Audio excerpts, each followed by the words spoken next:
Joining us now in the studio, Jim Beckett, member of the House of Representative Jim Beckett. He represents District 23, Calhoun, Grenada, Lafayette, and Webster counties. Good morning, Representative Beckett. Thanks for joining us today. Thank you very much. So I know you have been presiding over the redistricting hearings in the process as it ensues there down at the state capitol. First, you've been doing these hearings across the state. I attended the one here in Jackson last week. Right. We had 9 hearings across the state. Yeah. Tried to go to every geographic part of the state so to make it as convenient as possible for people to attend. Mm-hmm.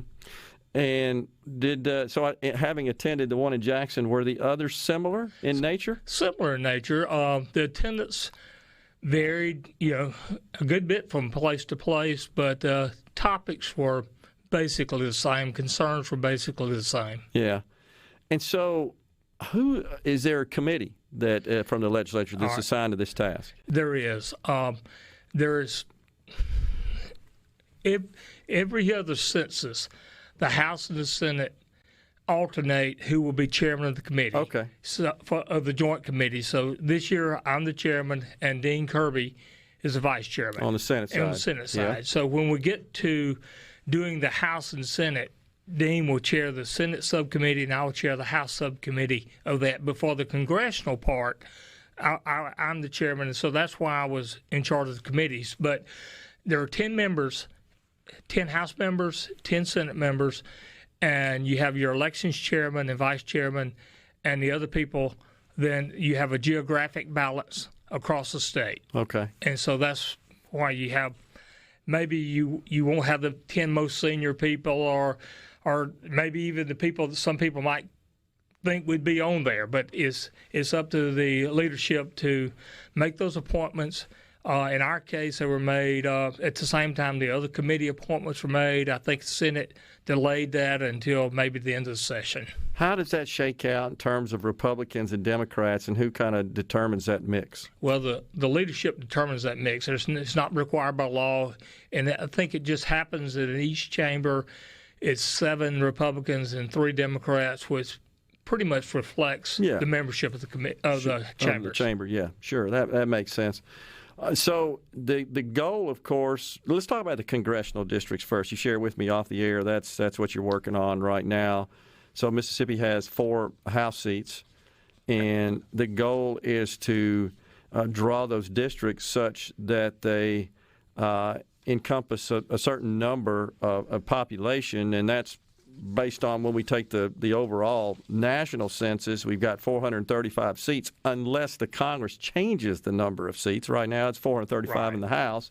And so we take the population essentially and divide it by 435, and that then produces the number that has to be in each district. Is that right? Not exactly. Okay. They use the overall population, the 435, to determine the allocation per state. Okay. All right. Now we have 4. I got you. So our 4 have to be exact. And I was going to give you the All right, so it's done at the state level. Right. All right, and then you take the state and divide that into equal parts, essentially. Yeah, we have to have 740,320 people, and there's no tolerance. That's what people you may have people say, well, why did you split a county or why did you split a precinct? You have to be exact. Yeah. And if it can't be exact, maybe if you have to be off one person, you can be off one person. But that's it. It's not like the state legislative districts where you have a 5% tolerance. There is no tolerance for the congressional. I got you. Yeah, you're right. My apologies. You first have to determine how many seats each state gets based on their population as it relates to the entire population in the census, and then the states have to divide that. Right. Yeah. That's correct. So, all right. So how's that going? Because we had, I believe, Representative Thompson's district lost significant population. Yes, he lost a great deal of population. I think these are the numbers we have. First of all, let me say that August 12th, we received what should be our final numbers. They're not the official numbers. We will not get them until September 30th. So the numbers I'm giving you today are the most current numbers that we have. And Congressman Thompson's district changed. He lost 9% basically, Wow. around 60-something thousand people. Okay. And Congressman Kelly gained around 18,000 people. Okay. Congressman Guest gained 12,000, and Palacio gained 30-something thousand. Okay. And so everybody gained except Congressman Thompson's district. So that then would indicate that you've got to expand his district somewhat into one or more of the other three, right? Exactly. There's not any option but to make his district larger. And the others, well, 4 is going to get smaller because 4 doesn't have any choice but to give to 3. It's the only one it joins. Yeah. So that's Palazzo's. yeah. The coast, So when you're looking at District 1, which is Kelly, and 3, which is Guest, Right. those are both too large. Either they want to both give something to Thompson, or they're going to give to each other, and one of them's going to give to him. Their districts probably will get smaller, and his will definitely get larger. Yeah. Geographically larger. Right, yeah. So that means that you'd have to take, I guess, some sliver along the river. I'm just thinking out loud here. I mean, you're not faced with, you don't have a lot of choices. Yeah. You're either going north, south, or central. Yeah. And you just got to look for the right population mix and look at the place that makes the most sense from a standpoint of who you're representing. Right. So what are the federal requirements that are somewhat restrictive in terms of the population mix and so forth that you have to adhere to? Well, there are all kinds of. They've got to be contiguous. They've got to be the same. You're looking at being able to elect someone where you don't want to split communities of interest. Yeah. And you want to. It's not necessarily a racial test, but you want to be able to elect the candidate of your choice. Sure. Type of deal. Yeah. And so you don't. It's just a lot of different things that you have to look at. That what has been done in the past and what you hope to be able to do is to make minimal changes to the map. Yeah. But you're obviously going to have to change the map. Yeah. Well, and to what extent, Representative Beckett, do outside parties, shall we say, attempt to influence members of this committee in the drawing of these maps? So far that the only contact I've really had from outside parties have been at the hearings. Okay. And so it really hadn't been bad yet. But we're early in the process. Yeah. And our goal is to try to have some type of congressional agreement map. Yeah. Whatever, at least agreement by the committee by 1st of December.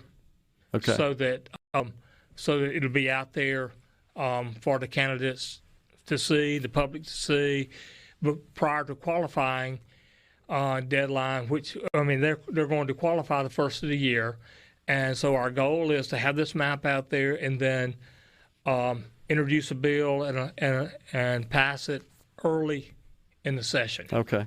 So they can use the new districts. You got a lot of work to do. Got a lot of work to do. All right, so then let's turn our attention to the state districting. What is that looking like right now?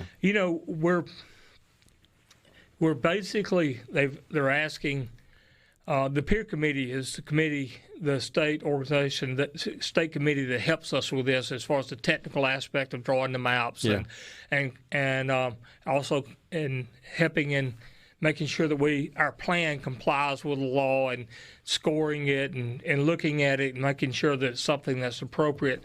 But they really want us to concentrate on this first and maybe draw the legislative plan starting in January. Okay. And have it ready by the end of the session. I got you. Because we really don't need it until qualifying time the next year. Yeah. So there's a rush among the members and there's rush among the public, but really we don't have any time constraints that we're having to do that. So hopefully December, January, we can start actually working on it. All right.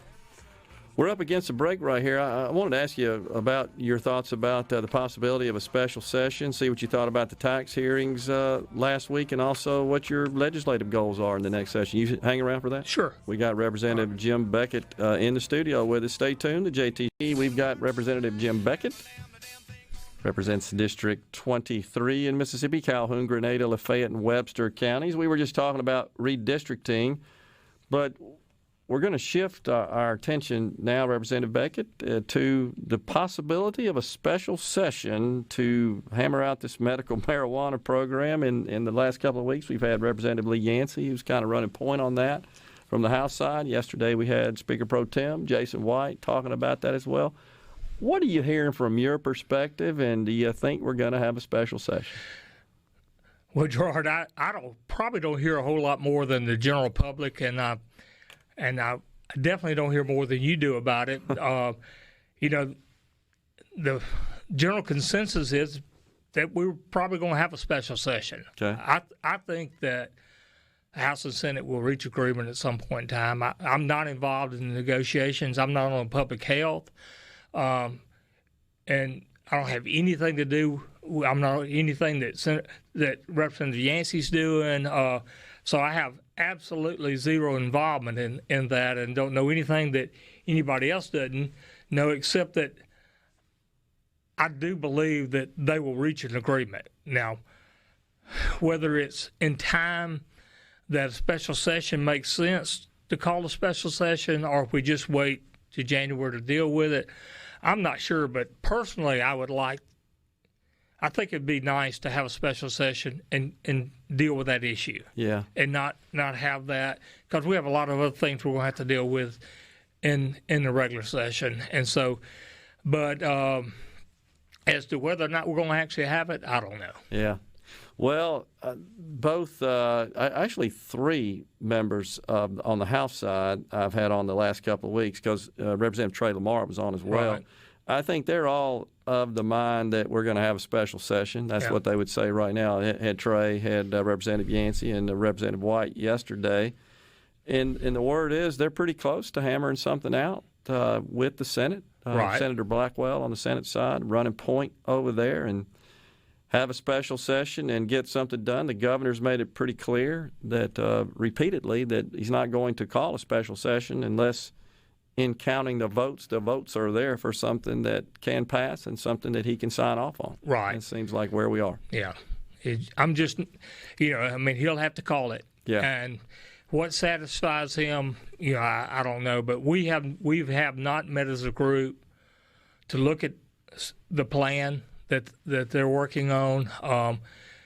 Hopefully we'll be able to do that, and they'll reach an agreement, and we'll look at it, and we'll go from there. Yeah. Do you have a position personally? What'd you feel about it? I really don't. I do think we should deal with it. Okay. And so I think that's I would like to see us have a special session. I know you've been busy with the redistricting process, but last week as well, hearings for a couple of days on potential tax reform. Right. And that the committee formed there, Senator Harkins, I think, put that on and call for that. He made that clear back in the special session when the bill passed the House, got transferred over to the Senate, and the Senate wasn't really at that point prepared to take it up and sign off on it. And he said, let's look at this closely. And so he's kept good on his word there. Had hearings last week, and Speaker of the House Gunn, Lieutenant Governor Delbert Hosemann, and also Representative Trey Lamar on the House side presided over that committee. Exactly. Yeah. Once again, I'm not on that committee. I guess they felt like I had plenty to do. Sound like you do. And mostly, I think had a lot of Ways and Means members, and I'm on appropriations. So I do know there were a few people in appropriations involved, but I'm 100% for elimination of the income tax. Yeah, that's just to me. I mean, any objections that have been raised, I think you can. I mean, either I just don't agree with them, or maybe maybe we can work to solve what problems are out there. I'm not married to what the House did last time. Matter of fact, even there's been some discussions about some things that need to be changed in the House plan. I'm all for that. I just really believe that it's something that we need to do for the future of our state. Yeah. We've talked a lot about brain drain. We talked a lot about being last in this and last in that.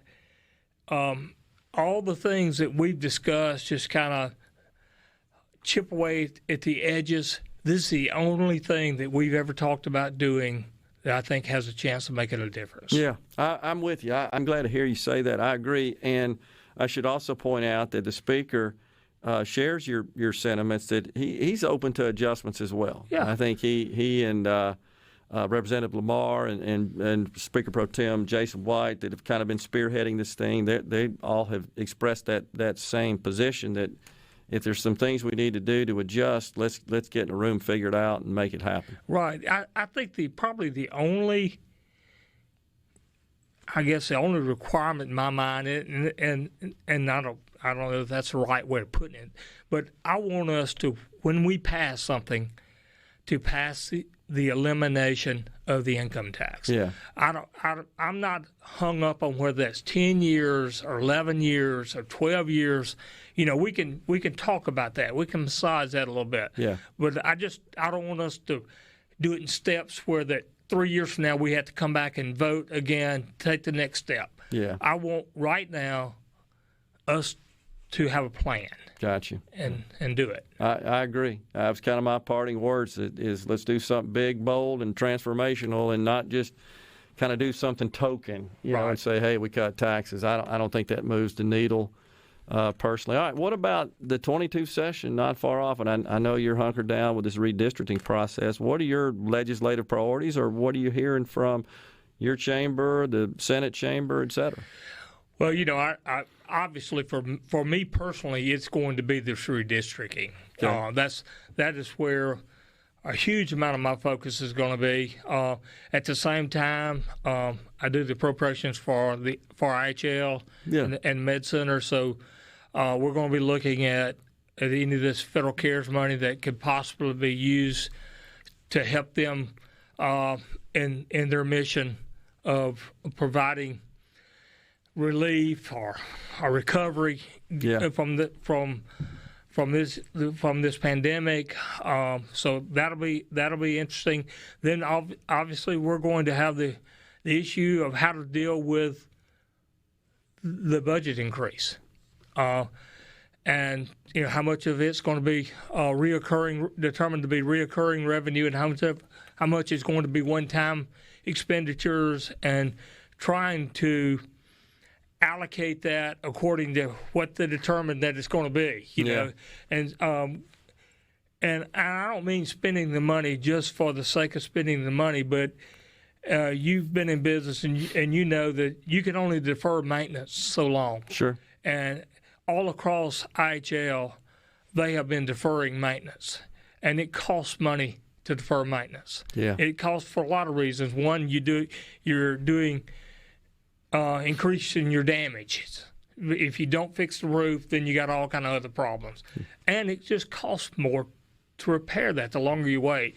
So, you know, my hope is that we'll have an opportunity to maybe use some of this as one-time money to fix some one-time problems. Yeah. But so those are really the things that I'll be working on the most, is our budget concerns, then how to spend this federal money, and then drawing our districts. Another $1.8 billion headed our way at the state level. That's we had a $1 billion surplus last year, most of which was driven by federal money that was kind of dropped on the states. We got another $1.8 billion coming our way as well.